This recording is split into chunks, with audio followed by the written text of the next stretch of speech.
Coming up on News 11, a popular downtown Buffalo street decoration is moving from its regular location. Paul Pelosi is still in recovery after being attacked in his California home.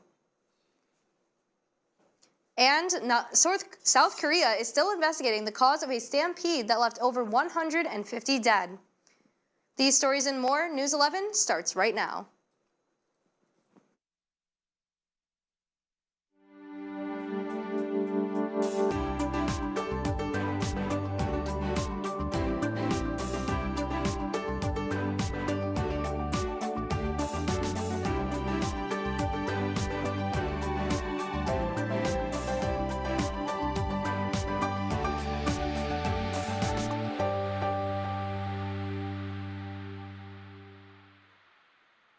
Good evening and welcome to News 11. I'm Chloe Kowalik. And I'm Andy Velez-Davis.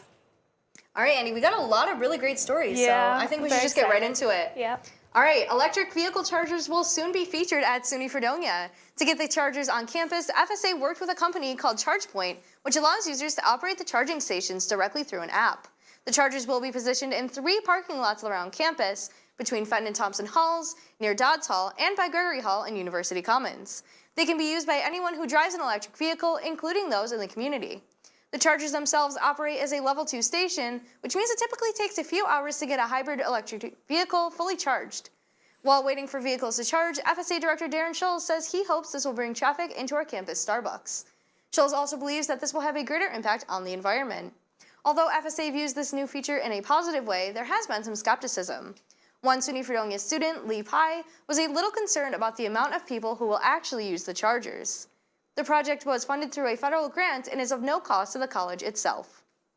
With Election Days just right around the corner, people across Western New York will be making their voices heard by casting their votes in the upcoming election on Tuesday, November 8th.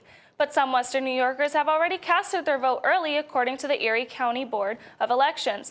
More than 8,500 people have already casted their ballot on the first day of early voting. This number is twice as large as it was in 2021, but half of the numbers from the presidential election. New Yorkers are still able to cast early voting ballots during this Sunday, November 6th. If you are registered to early vote, you're still able to cast your ballot, or you can still vote on Election Day, this upcoming Tuesday. Polls are open from 9 a.m. till 5 p.m. on weekends, and they are open from noon till 9 p.m. on weekdays. Last week, Thursday, the Buffalo Bills released their first renderings on what the new stadium in Orchard Park could possibly look like. The stadium is planned to be open for the 2026 season and will be located directly across the street from the current Highmark Stadium on Abbott Road. The design work has been done between the team and architecture firm Populous, and in a press release stated, quote, "The exterior stadium image highlights the team's desire for a visual identity that reflects some of the historical architecture of Buffalo, while also delivering a modern appearance," end quote. The team also released one rendering showing the inside of the $1.4 billion stadium, and marks the first time that Western New Yorkers are seeing the true visuals on what this stadium could look like. This new Buffalo Stadium for the Buffalo Bills will also hold around 60,000 fans and will remain an open-air stadium, an aspect that was somewhat criticized by fans on other sports media.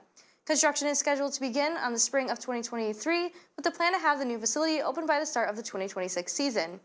Both renderings may change as the project moves forward. And while we're on the topic of the Bills, after Josh Allen hurdled over a defender in the revenge game against Kansas City Chiefs, Bills Mafia celebrated in true Buffalo style. People over at Zoom Buffalo redecorated Hurdle Avenue in North Buffalo, but this new look is no more. Zoom Buffalo says that the city asked them to remove the sign after all the festivities that happened this past weekend. However, Kelly Auditor, the co-owner of Fairy Cupcakery, is excited to be the new home for the sign. Auditor says, quote, "I'm thrilled the replacement is on our building," end quote. Now that the sign has found a new home, the bakery is now hosting a photo contest. All you need to do is take a picture with the sign and caption the picture #FairyCupcakesJumps for Josh. The winner will be chosen this Saturday. Kenmore East High School's band director, Phil Aguilera, has been chosen as a semifinalist for the Music Educator of the Year Grammy. It is his second time being nominated, but the last time was in 2015, when it was only the second year the award existed. Aguilera said that he was a little nervous and timid the first time, but this year he's going all in. He said that this award means so much to him to highlight the diversity of the music program and also his students. One local town is lighting up the night. The town of Niagara will be hosting the Electric Light Parade at 5 p.m. on November 19th. The parade will be held on Lockport Road and near Veterans Memorial Community Park, according to organizers. The parade will head west on Lockport Road and will end at the Calvin K. Richards Senior Youth Activity Center. The park itself will be all lit up at around 6:30 p.m. as the sun sets. The parade will feature fireworks and a variety of vendors. Santa Claus will also be making a guest appearance. The lights displays will be illuminated each night from 5 p.m. to 9 p.m. through the New Year's Day. Bargain hunters of Western New York are in luck this weekend. Bella Kids Consignment Shop is back for its 10th anniversary with more than 600 families participating in the sale from Friday to Sunday. Bella Kids owner Christy Mora says that she has seen an increased demand in a wait list for families who want to participate as a consignor. This is due to the rising costs that have left more families struggling.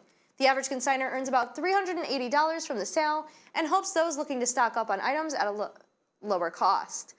The sale will kick off Friday at 9 a.m. and end Sunday at 4 p.m.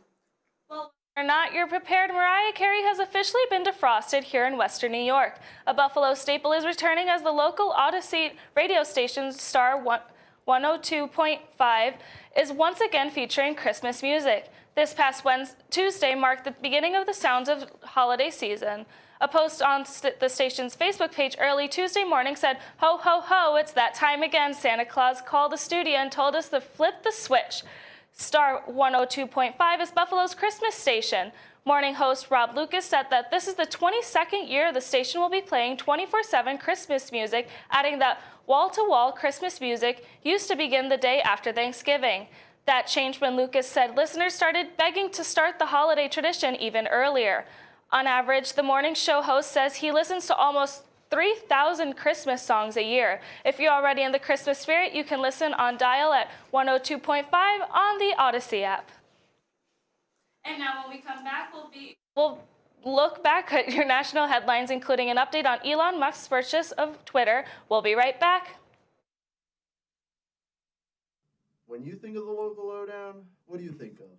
Well, when I think of the local lowdown, it's the live music that we have played in the studio. It's gotta be the laughs we shared. The memorable moments during the whole thing. Oh my God, so fun. The local lowdown for me is the people behind the scenes, the amazing team that we have making the show. Oh, it's gotta be exploring all sorts of genres and music I've never heard before. Oh, easy. Going out to shows and talking to artists and getting the latest news on what they have planned for the future. It's about these artists, man. Giving them a platform to showcase what they've worked so hard on and show their music to the community.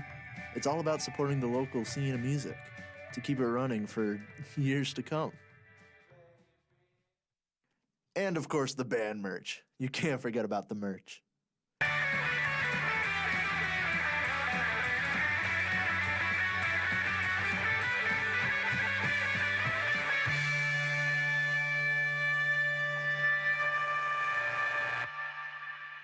The Californian man who allegedly attacked Paul Pelosi, the husband of House Speaker Nancy Pelosi, is now charged with 2 federal crimes. The Justice Department charged 42-year-old David Wayne DePape with assault and attempted kidnapping.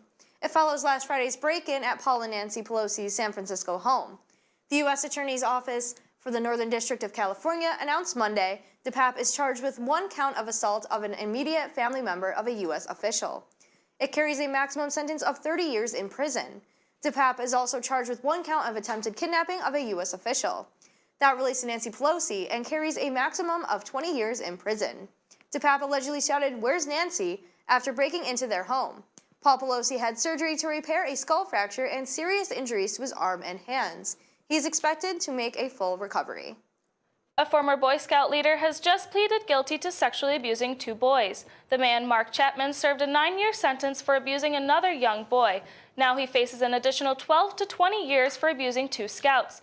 Michigan Attorney General Dana Nessel said, quote, "Regardless of how much time has passed or how difficult the circumstances of a case may be, I'm committed to seeing abusers held accountable for their crimes," end quote.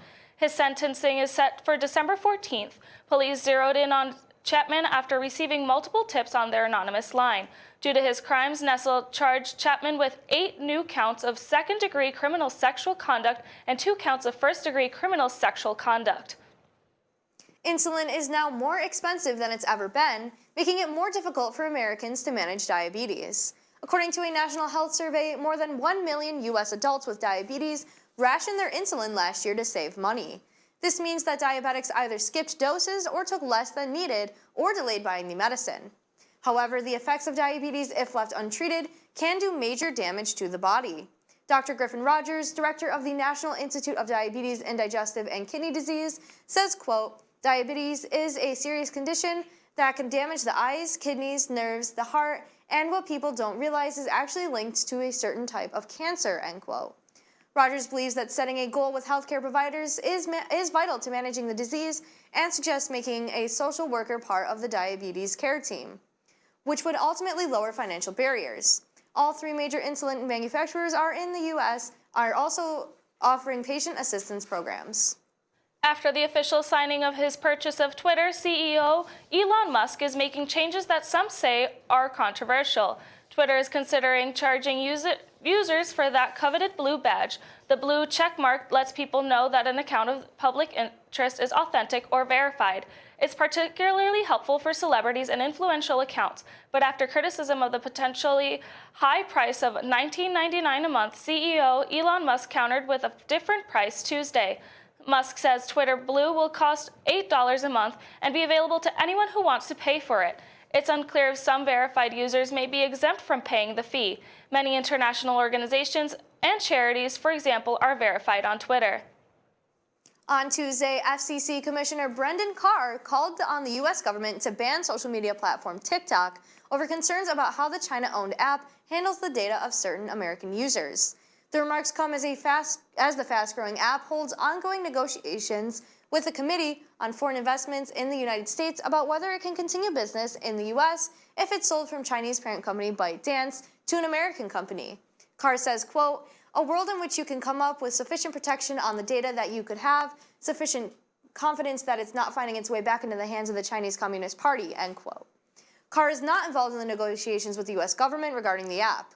The Biden administration and TikTok wrote a preliminary agreement to address national security concerns posed by the app, but obstacles remain in the negotiations. TikTok says that it stores its data of U.S. outside of China, and it has never removed the U.S.'s posts from the platform at the request of the Chinese government.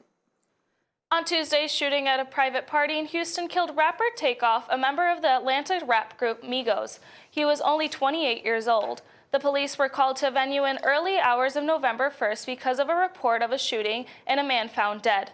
According to officials, security guards heard the shooting but did not see who fired the weapons. There were other reports of 2 other people who were injured. Police said several individuals at the event fled the scene. Police are seeking more information regarding the shooting. No arrests have been announced. Migos have been popular with fans just under a decade, with their first big release being the single Versace back in 2013. Other popular songs from the artist include Walk It, Talk It, Stir Fry, and Bad Bougie. And when we come back, Sarah Gorton makes her return as our sports anchor on News 11. As another new weather anchor, we'll be right back.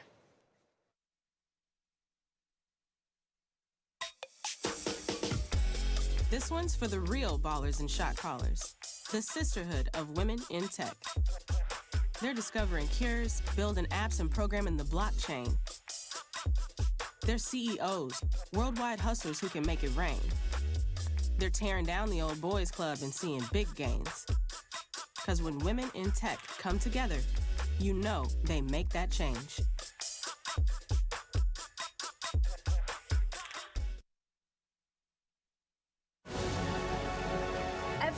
Every day, millions of people are connecting. And even though we're overcoming obstacles, watching each other's backs, and banding together, we should still make an effort. To get to know each other on a deeper level. Father, cosplayer, mentor, actor. It's time we take a step forward. It's time we take a step forward. Come together and discover how accepting our differences can make us stronger.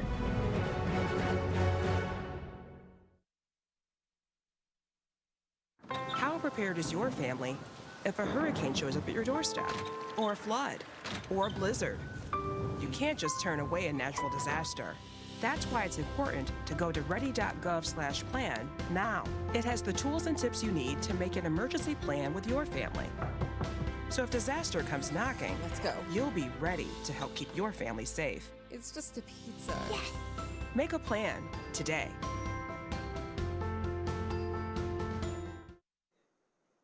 And now making her return to the News 11 desk is Sarah Gorton, and she has a lot to cover today. So I'll let her take it away. Thank you, Chloe.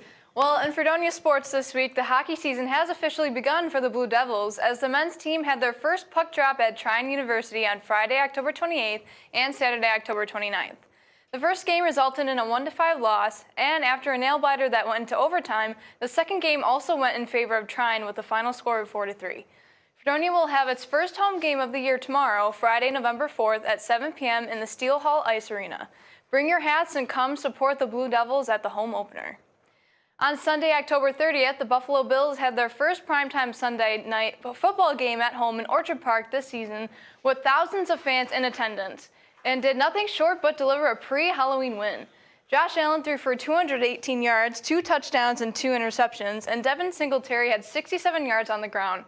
Dawson Knox got the first touchdown of the game, followed by Stephon Diggs, who also had 108 receiving yards, and Isaiah McKenzie with a rushing touchdown. The Bills will travel to MetLife Stadium to play the New York Jets next Sunday, November 6th at 1 p.m., which you can watch on CBS. By now, you probably all know that I can talk Buffalo Bills all day, but there have been a couple other exciting bits of news that I can mention. Get ready for the return of Buffalo Bills All-Pro cornerback Tre'Davious White, who was activated from the PUP list on Tuesday after going through 11 months of rehab for a torn ACL. He could play the Jets this Sunday, but Coach Sean McDermott says it will remain to be seen whether he's in the lineup. And with the finalization of the trade deadline Tuesday, the Bills made 2 moves. First, the Bills traded for Colts running back Nyheim Hines from the Indianapolis Colts in exchange for running back Zach Moss, and either a 5th or 6th round pick. Hines is another weapon for the Bills offense as he's a known talented pass catcher out of the backfield and adds more offensive firepower for the Bills. And while not as exciting, the Bills also brought back safety Dean Marlowe after he had a brief stint with the Detroit Lions. Marlowe is a key depth piece for the safety, which is a position that has seen multiple injuries this season. And finally, the Buffalo Sabres also had a few really successful games, starting with beating the Chicago Blackhawks 4-3 on Saturday, with an overtime goal from Victor Olofsson. Then on Monday night, the Sabres blew out the Detroit Red Wings 8-3 with milestones for many players, including Tage Thompson getting another hat trick and 3 assists, giving him a career high of 6 points, as well as Jeff Skinner, who also scored his 300th career goal in the same night. The Buffalo Sabres will next play away at 7 p.m. tomorrow against the Carolina Hurricanes. All right, Sarah, give me your thoughts on the Bills trades. Okay, so I'm really excited. I think having Hines is upsetting for Trevor Howard, host of our sports show. Shout out to Trevor. Shout out to Trevor. But it's exciting for us, and I think it's going to be just another weapon that we have an option to throw to. We're not sure where he's going to go yet, but I think it's going to be really exciting to see. Just more offensive power from the Bills. Thank you, Sarah. Of course. So we're now joined by David Morris, who has been a member of WNYF for some time now, and we really wanted to get him on camera for weather before he graduates this December. David, take it away. Thank you, Chloe. Well, everyone, if you're a stargazer, tonight is looking really nice. Not too cool with lows in the mid-50s and a nice breeze. Tomorrow starts off pretty clear, but clouds will slowly make their way in throughout the morning and into the afternoon. Temperatures will be sitting in the upper 60s with a high around 70. Tomorrow night will remain quite cloudy with lows around 60. We'll be back later with a look at the weekend. Back to you guys. All right, David, thank you so much, and we'll hear from you again in just a bit. Now, after the break, we'll have your international headlines. We'll be right back.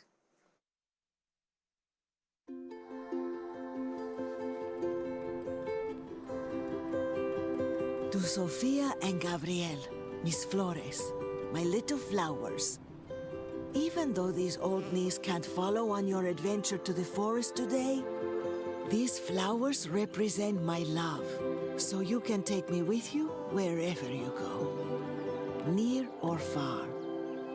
These stitches and threads join us together. Me, your mother, and both of you. And wherever you see a flower, a bird, a beautiful tree, know that my love is with you. As you bring our colorful stories to the world. Make the forest part of your story at a park near you. Find one at discovertheforest.org. There was an old woman who lived in a shoe. She had so many children, she didn't know what to do.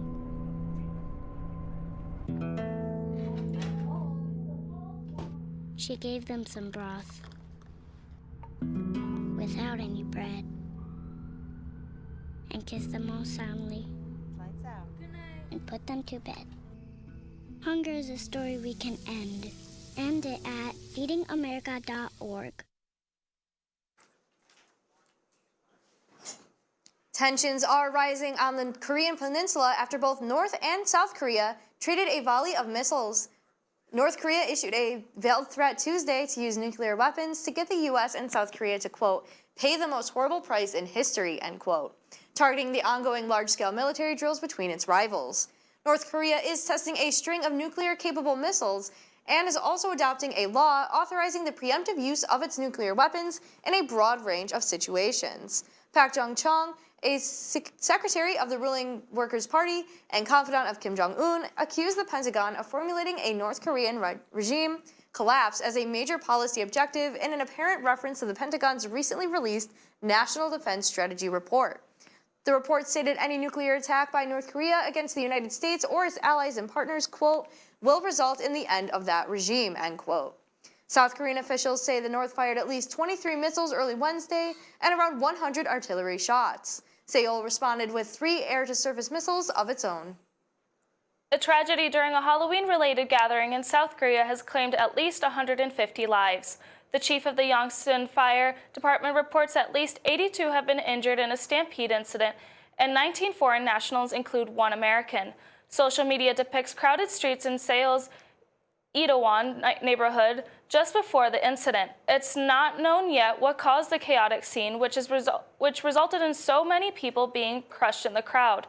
According to the South Korean media, many of the victims were in their teens and early 20s, made up of both Korean citizens and foreigners. A win for the humanity and life itself is what some climate scientists are saying after results from Brazil's nail-biting presidential election. Former President Luiz Inácio Lula da Silva claimed victory this past week over rival candidate former President Jair Bolsonaro. Luiz won the tight presidential race with 50.9% of votes, while Bolsonaro held 49.1% of the votes. Brazil hasn't seen this tight of a margin since 1989. Lula declared that he will make it his mission to fight climate change across the country and the rest of the world. Now when we come back, we have your trending stories and one more look at the weekend weather. We'll be right back. Most of my family, they never graduated high school or even let alone go to college, so I'm trying to break that barrier. Every day after work, went straight to school, studied hard, and it paid off. I could not have done it alone. I see the future is really bright for me. The high school diploma is just added to the confidence, and now I feel unstoppable. Find free adult education classes near you at finishyourdiploma.org. Speak now or forever hold your peace, because Taylor Swift just announced her 2023 Eras Stadium Tour. The tour will start on March 18th in Glendale, Arizona, the same place her Reputation tour started in 2018. This tour will also run into August, with international dates being announced at a later time. The United States shows will have openers such as Paramore, Haim, Phoebe Bridgers, Beba Doobie, Girl in Red, Muna, Gail, Gracie Abrams, and Owen. This tour is supporting her 4 original studio albums that have been released since the last Taylor Swift tour. Those 4 albums include Lover, Folklore, Evermore, and her recently released Midnight's album. The public on sale will start on November 18th at 10 a.m., but for Capital One card holders, their sale begins on November 15th at 10 a.m. Tickets start from $49 and go up to $499, but for VIP tickets, they start at $199 and go up to $899. Another week has passed with no one claiming the Powerball jackpot. This brings the total jackpot total to up to a whopping $1.5 billion. This makes it the 3rd time in its 33-year history that the prize has reached to over $1 billion. Currently, the largest jackpot in the U.S. lottery history goes to a Powerball ticket from 2016, valued at $1.6 billion. If this jackpot continues growing, it could be one of the biggest jackpot prizes in Powerball history and even bigger U.S. lottery history. The Powerball is drawn Mondays, Wednesdays, and Saturdays at 10:59 p.m. Now, earlier in the show, we talked about Christmas music returning. Well, another holiday-specific favorite is returning as well. Starbucks unveiled its new holiday cups, an annual tradition. Now it's its 25th year. Beginning today, customers will have their hot beverages served in one of the 4 festive cup designs. Also starting today, Starbucks starts serving its holiday drink menu. No new drinks are being added this year, but you can enjoy the usual peppermint mocha or chestnut praline latte. There is a new sweet treat being unveiled, though, a chocolate pistachio swirl roll. Have you been to Starbucks yet? I didn't go to Starbucks today. Oh my gosh, I was so ready. I'm so excited. The sugar cookie almond milk one. Ooh, that sounds yummy. It's top tier. I've It's never so had good. that before, You but that should get sounds it. really No, good. They put like green and red sprinkles on the top, Oh, and that it's sounds so so cute. It's pretty. so great. It's so great. I recommend. All right, so we're joined one last time by David, who's going to give us a look at this weekend. David, what do you have for us? Thank you, Chloe. In classic Western New York fashion, we're going to have some unusual weather for this time of year. And in this case, that means highs in the 70s for Friday and Saturday. Clouds will be building up during the latter half of Friday and remaining throughout Saturday. While we may hit 73 degrees on Saturday, those warm temperatures will come with some significant gusts of wind, potentially reaching 40 miles an hour. So it may not be a great day for some casual kite flying. Saturday night will be most likely having some rain, around 1/4 inch expected. So if you're spending the night out, you might want to bring an umbrella. Sunday looks clearer, but also cooler, topping out at 63 degrees with Sunday night's lows around 56. So if you're heading out to Fall Sweep this weekend, it shouldn't be freezing, but a sweater or light jacket might be good if the wind picks up. Back to you guys. All right, well, thank you so much, David. And if you want to see more of David, you can see him as a contestant on WNYF's newest game show, Press Your Luck, this Monday. And that does it for News 11 this week. Thank you so much to our behind-the-scenes crews. And of course, thank you to everyone who's watching at home. We'll be back next week. Have a great night.